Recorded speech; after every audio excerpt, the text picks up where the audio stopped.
Today, we're continuing with part 2 of our Dressmaker's Studio page, turning what was this blank canvas into this.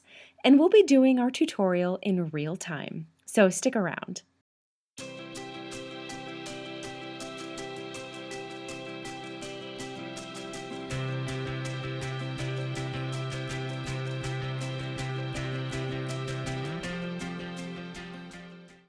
Welcome colorists, this is PencilStash, a weekly show all about coloring. If you're new to the channel, please subscribe to get all the new content as it comes out. And if you're enjoying my videos, do me a favor and hit that like button and share the video with your friends or on social media. So today, we are continuing our Dressmaker's Studio double spread page from Romantic Country's Second Tale, and we'll be using our Prismacolor Premier colored pencils. If you missed part 1 of this series, I covered coloring the dresses, so check that one out first, and I'll be putting a link in the description. With part 2 today, we'll be focusing on the hats, the perfume hutch, and the wallpaper. And because I'm not trying to cram 5 hours of coloring into a 20-minute video, I'll be showing you the majority of this in real time so that you can hopefully pick up some tips to help your coloring. So let's get right back into it, starting with the hats on these shelves. And as I explained in the previous video, I'm using a very subdued color palette since this page has a lot of elements, lots going on. So to tone that down a bit, I'm using an almost pastel color palette for most of our page.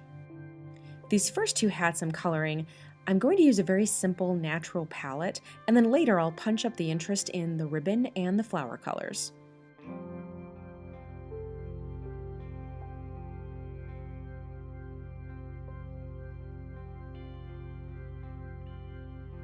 This next hat I see as a great complement to the mauve capelet we colored before, so I'm going to be using the same colors as I did there, and you'll notice I'm leaving a bit of white space on this ribbon so that I can blend it out lightly later to act as my highlight.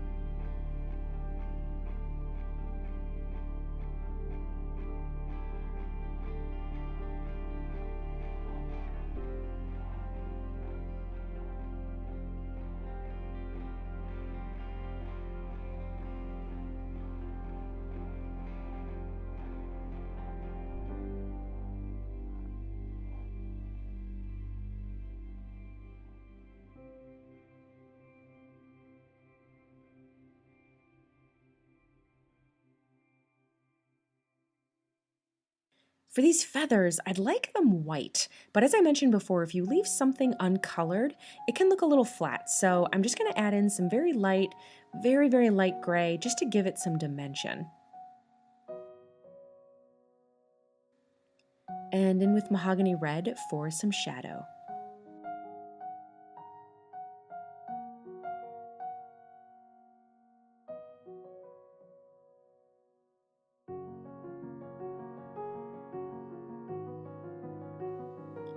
These feathers here will be 2 different light greens, just kind of playing off of each other to give them some interest. And I kind of see this not as a hat, but as a headband. So this ball here that the band is kind of on for display, I'll just do this as a dark brown.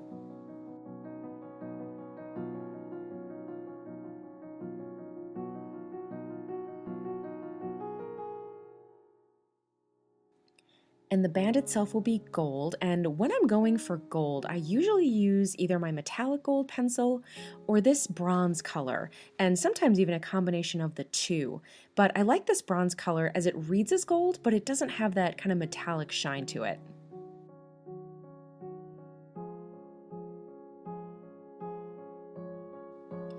Back into one of the hats we started earlier, I'm adding a ribbon of muted turquoise.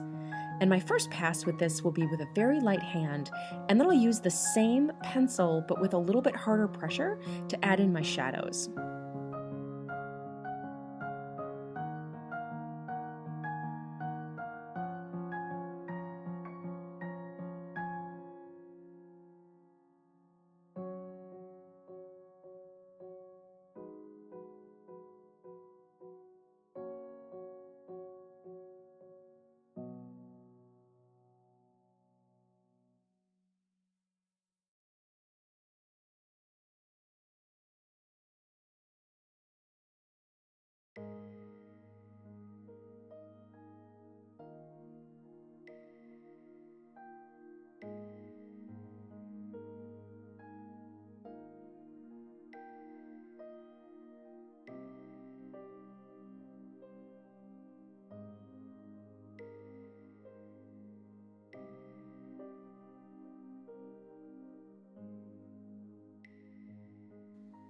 On this hat, I'll use goldenrod, first with very light pressure on the flower, then with harder pressure on the ribbon. And can you see how this kind of creates two different colors based on the pressure that you use?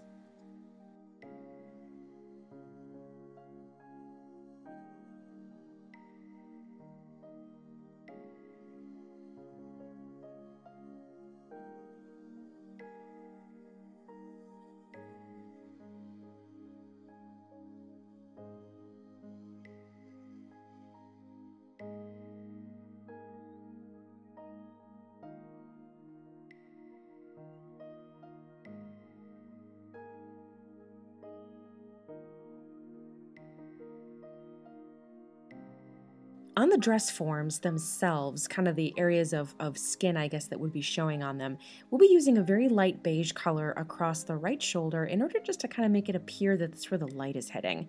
And don't forget to do the one on the left side of this double page spread too, so you don't have to go back in later and try and remember what colors you used. On the base leg of our dress form, I've used beige to again show where it might be reflecting some light, and then we'll add some darker colors in kind of a gradient towards the right side.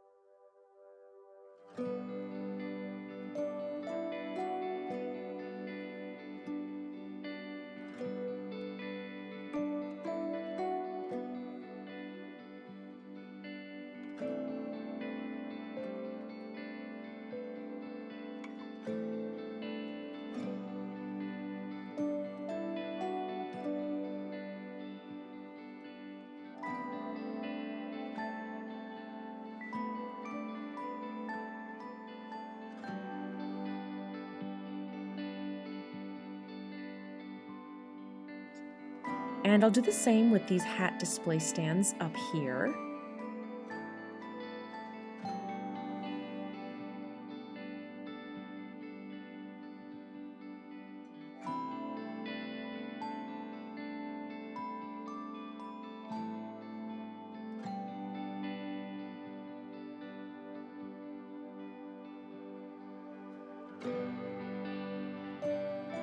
Beige sienna to finish off the bodies of our dress forms, feathering it against the lighter color on the shoulder to create a smooth transition.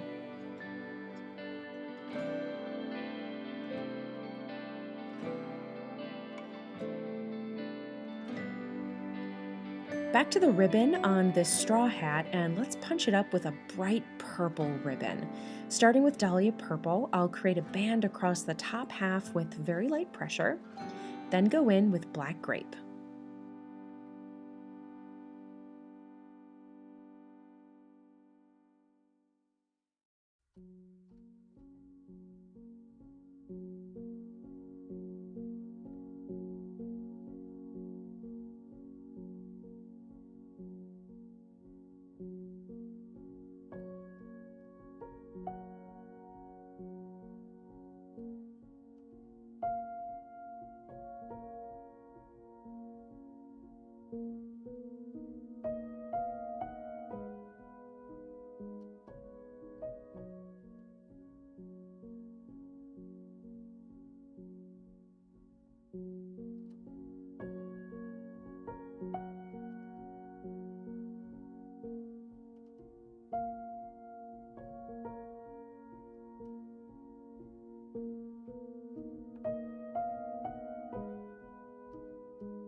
Our hats are done.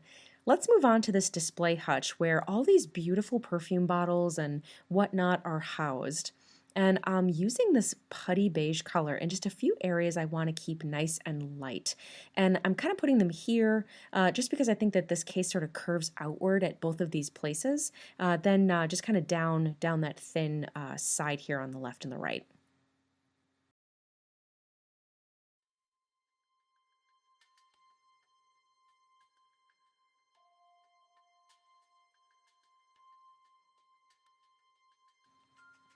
Now in with my light umber, and I'll just place a light foundational layer over the areas not yet colored, and then we'll use that to build upon.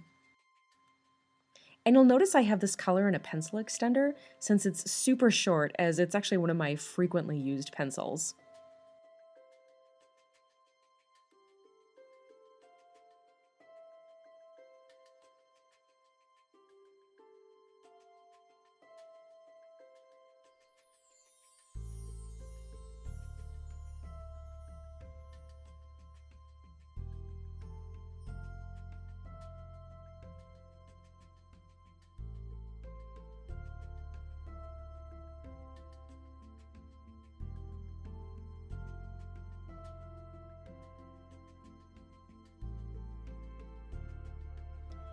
My dark umber is in a pencil extender too, another one of my favorites, and I'm using this around where I think some of these trim areas would overhang and create some shadow.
All the decorative flourishes on this cabinet will be bronze, and there are a lot of them.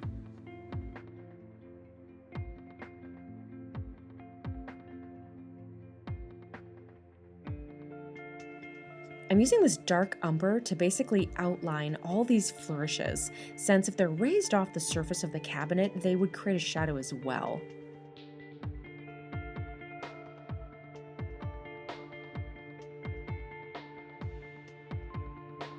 Back to light umber to do some of these areas I missed.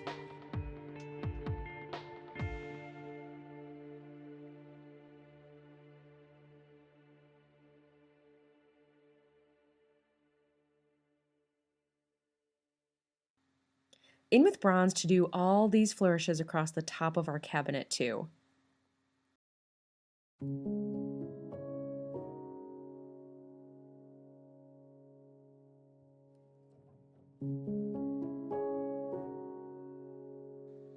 We'll do the same outline with our dark umber up here to bring a little more weight to these flourishes and just kind of dirty them up a little bit too, since without the outline, they were looking a little bit lost.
And I'll use some dark umber here at the back of our shelves where they wouldn't get as much light.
And continue at the back of our cabinet. I'm going to layer a few colors to get the effect that I want. The first layer being chocolate. And you don't have to go right up to the objects themselves, as we'll be adding more color in here later.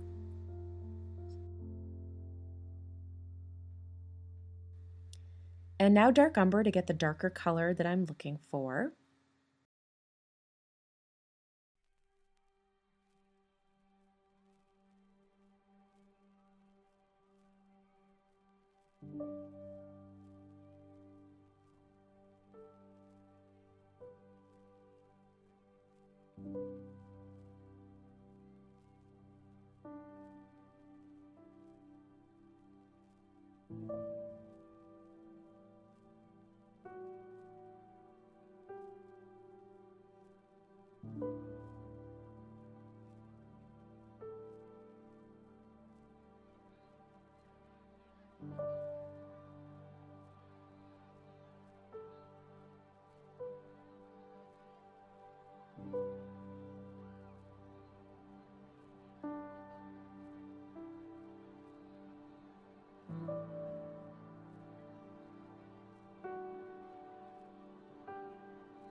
A bit of espresso to get those shadows that would be hiding at the back of our cabinet.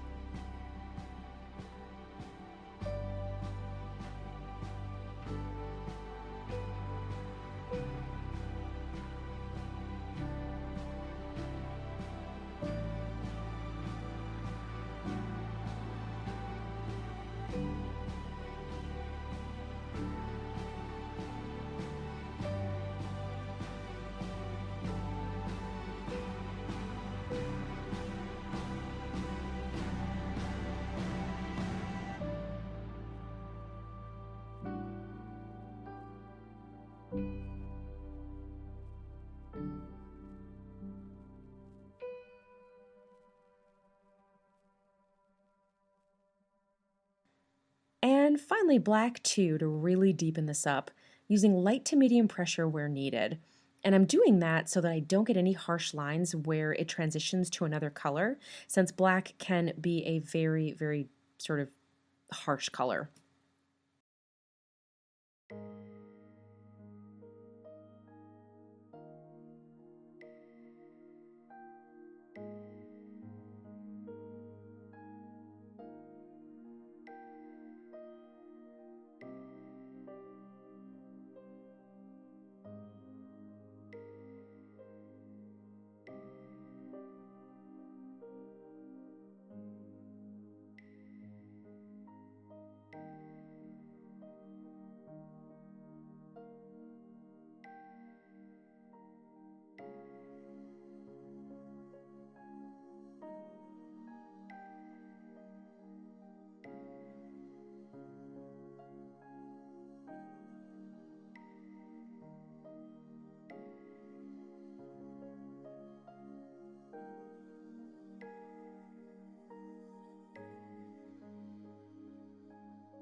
Now in with my blender, just to make sure I've got a nice, smooth, cohesive look here. This should also soften any pencil lines that I may have missed.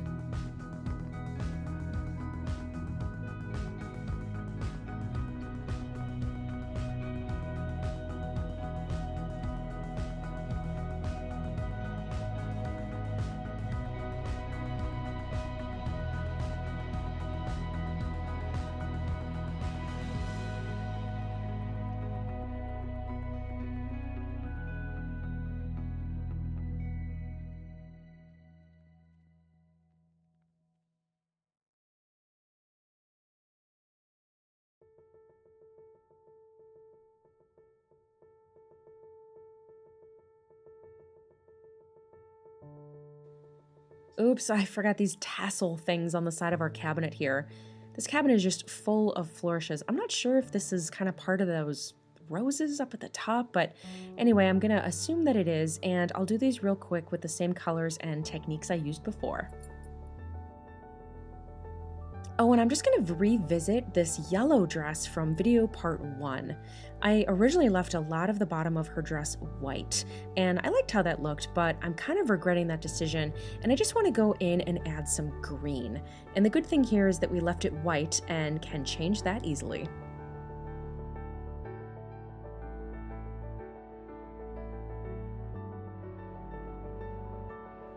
And the last item we'll cover today is this wallpaper.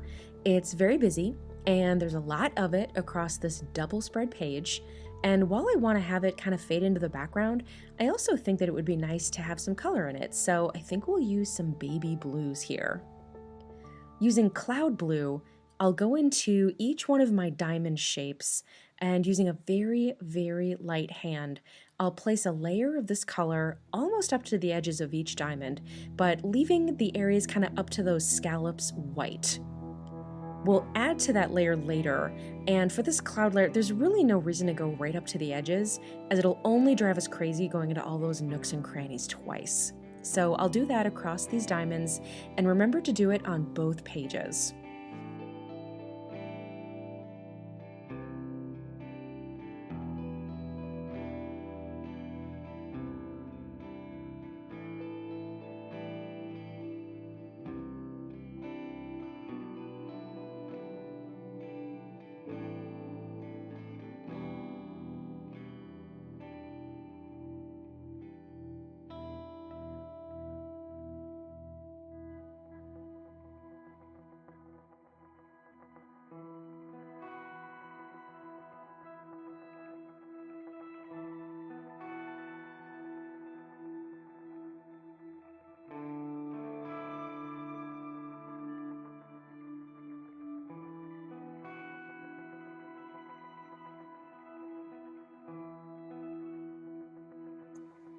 Now I'll take this beautiful color, Caribbean Sea, which I was surprised I'd actually never used this color. I had to sharpen it for the first time.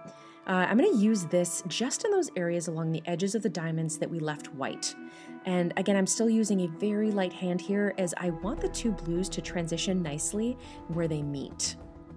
And this will take you a while, and you're probably cursing my name right now, but trust me, I really like the way that this comes out.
Using my blender again in just a few areas just to make sure that those two blues are really playing nicely against one another.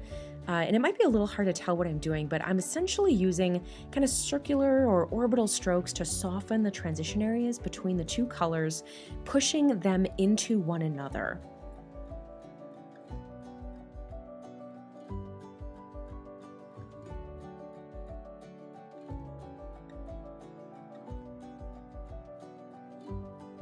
And we are done with this page, for now at least. You can go rest your hand from all that work, but here is how we're looking on our page so far. And again, I really like the way that this wallpaper turned out. I think it was well worth the time that we spent on it. And just a reminder of how this page ultimately turns out in the end, and we're going to be tackling the next phase of this in the next video that I post. I hope you enjoyed this tutorial today. If you did, just a reminder that I absolutely love it when you hit that like button. It lets me know that you're enjoying the content I'm putting up, and it also helps new folks find my channel. I also love when you leave me a comment, so feel free to do that as well. Maybe giving your thoughts on this page, maybe any other color suggestions that you would have done, whatever you want to tell me. I love to hear from you guys. If you are looking for more videos from me, check out my channel for even more coloring tutorials, and I will see you guys next time.